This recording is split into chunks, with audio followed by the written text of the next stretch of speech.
Obrigado a todos e todas. Eu queria, em primeiro lugar, que a Deus venha cumprimentá-la, cumprimentar também a irmã Angelina, irmã Vera Lúcia, ao Giorgio, agradecer pela acolhida aqui no espaço, né? É uma satisfação enorme poder conhecer um pouco mais o trabalho de vocês aqui na região. Cumprimentar o pastor Valdir, também agradecendo pela presença, o pai Denison e a mãe Kelly, que já nos conhecemos também de outras batalhas. Cumprimentar o pastor Eliel, também agradecendo, o Leonel, né, pela presença e pela fala, a mãe Paula, também cumprimentando. Eu não sabia que eu achei que era o primeiro terreiro tombado em São Paulo. Parabéns por essa história. O xamã Emerson, também reafirmando o nosso compromisso com as pautas dos povos originários. E todas as lideranças, as referências que estão aqui, nossos parlamentares, militantes, dirigentes.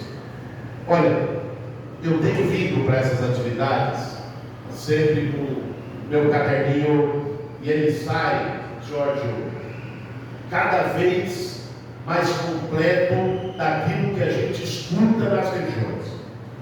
Nós resolvemos começar esse movimento para tentar devolver São Paulo ao povo, salvar nossa cidade da condição de abandono que ela está. E a decisão que nós tivemos, como disse aqui o Jorge, a decisão que nós tivemos foi começar por um processo de escuta, porque nenhuma luta, nenhum projeto dá certo se ele for feito de cima para baixo. Ele tem que ser construído de baixo para cima.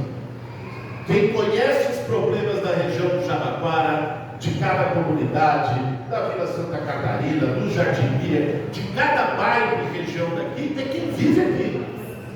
Então, se a gente não tiver a capacidade, o mínimo de humildade, de escutar quem vive aqui, a gente pode ter os melhores especialistas do mundo, que nós não vamos ter um projeto adequado para a gente.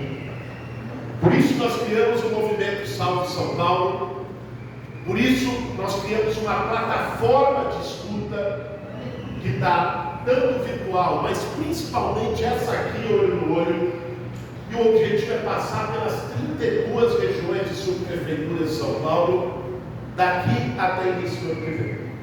Para fazer esse processo, como nós estamos fazendo hoje, às vezes é um pouco corrido, às vezes o pessoal fala um minuto só, outras pessoas gostariam de falar, às vezes tem essa correria, que nós temos com a agenda até o fim do dia, que a gente quer escutar todo mundo. Saindo daqui, nós vamos conversar com comerciantes e pequenos empresários da região, para escutá-los também.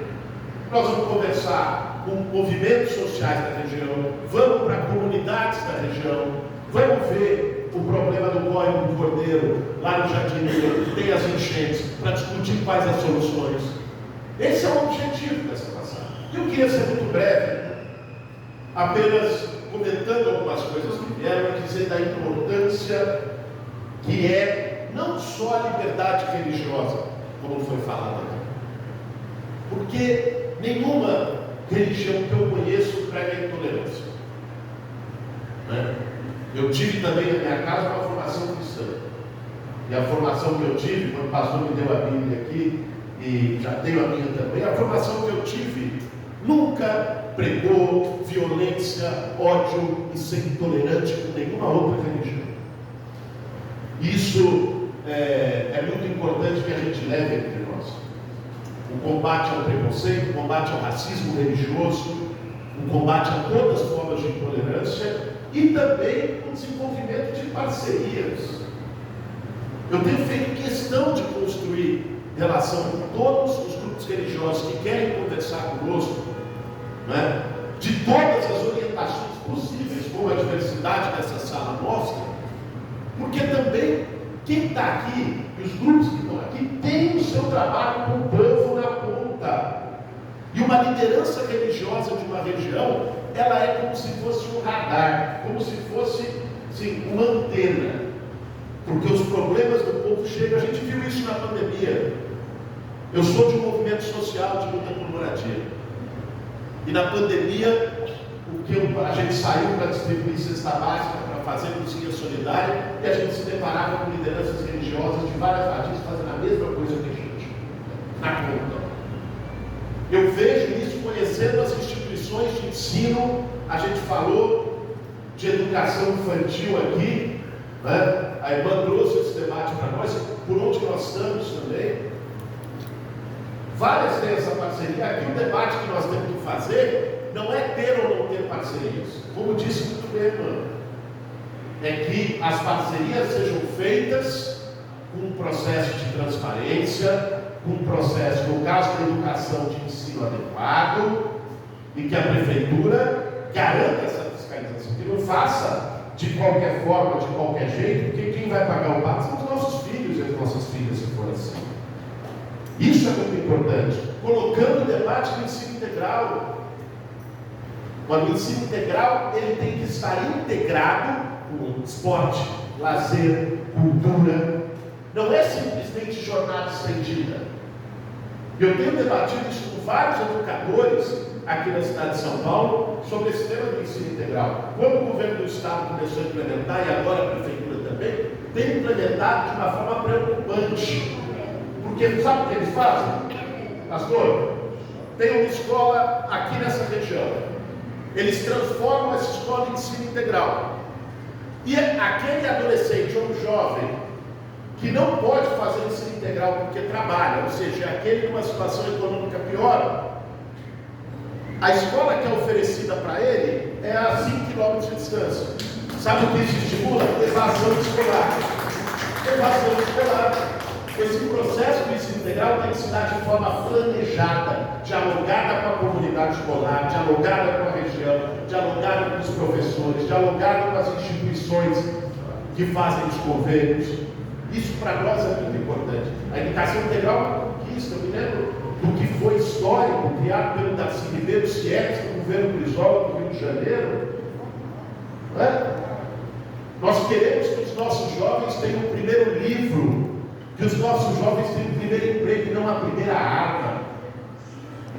Essa é a disputa que nós temos que fazer. E isso é educação. Desde o começo, desde a primeira infância. E pensando depois, né, ensino infantil, ensino fundamental, isso é muito importante. E queria mencionar, o pai Denison trouxe esse debate, que é o seguinte: população em situação de rua, moradia, combate à fome. Esses temas precisam estar no centro, porque, e terminam com isso, não dá para a gente aceitar que a cidade mais rica da América Latina tenha criança revirando lixo para poder comer. E tem. Ontem eu chegava de Brasília, exercendo meu mandato lá, saí do aeroporto, estava indo para uma reunião no centro de São Paulo, novamente, uma criança mais nova que a minha filha mais nova, com um cartaz de papelão escrito fome, implorando por uma moeda. Na cidade que tem 35 bilhões de reais em caixa. Nós aprovamos a política pública de cozinhas solidárias que vai ser implementada no ano que vem, e nós temos que trazer ela para os 4 cantos da cidade de São Paulo. Organizadas com parceria com as associações, sejam religiosas, sejam laicas, organizadas em parceria com os movimentos sociais da região, né? Com as entidades de moradores de bairros, que estão ali na ponta, que sabem o problema. População em situação de rua, nós temos que tratar esse problema, uma crise humanitária, como diz o Padre Júlio. Uma crise humanitária. Nós temos que tratar esse problema não só com acolhimento emergencial, nós temos que tratar esse problema com o maior programa de habitação da história dessa cidade, porque o problema ali é casa. É casa. Eu dizia agora há pouco, a gente estava no encontro com os jornais da região, e de uma cena há um tempo atrás que me marcou muito e que revela qual é o perfil da população de rua de São Paulo. A população de rua de São Paulo, há 30 anos atrás, eram homens sozinhos, muitas vezes alcoolistas, na droga, com transtornos psíquicos. Hoje a população de São Paulo são famílias inteiras. São mães solo com seus filhos, são idosos, que são despejados das suas casas porque não conseguem pagar o aluguel.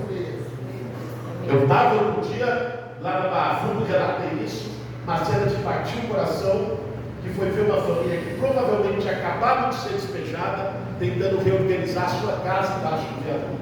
Ali com uma mesinha como aquela, com a toalha, com o vasinho, com um berço de bebê, tem que organizar a sua casa, no meio da rua. Um varal, ou seja, é uma coisa inaceitável. Nós não estamos falando aqui, que eu vejo esse debate, falando, é radical, é extrema esquerda. Para mim isso não é nem coisa de esquerda, de radical, isso é coisa de humanidade. É de ter um senso de humanidade. É disso que nós estamos falando. Nós precisamos de uma cidade mais humana. E esse é o projeto que a gente quer construir em São Paulo. E nós vamos construir esse projeto a muitas mãos, com muita gente. E um papel de lideranças religiosas, que muitas vezes são quem a comunidade pode recorrer, porque o Estado não está lá presente.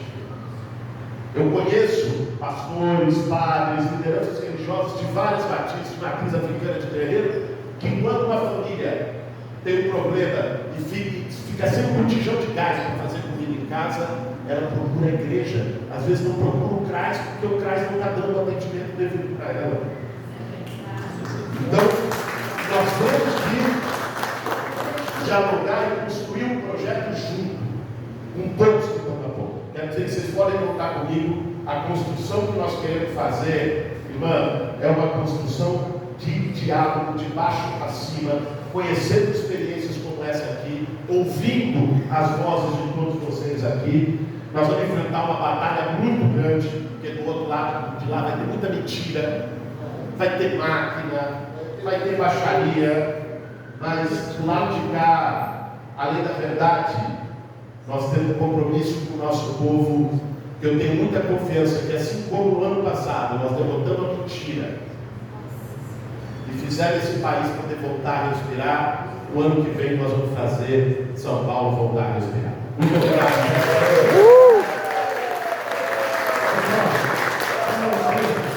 Eu acompanho aqui entregar o presidente para o Guilherme e anunciar também a presença do nosso deputado estadual, Simão Pedro.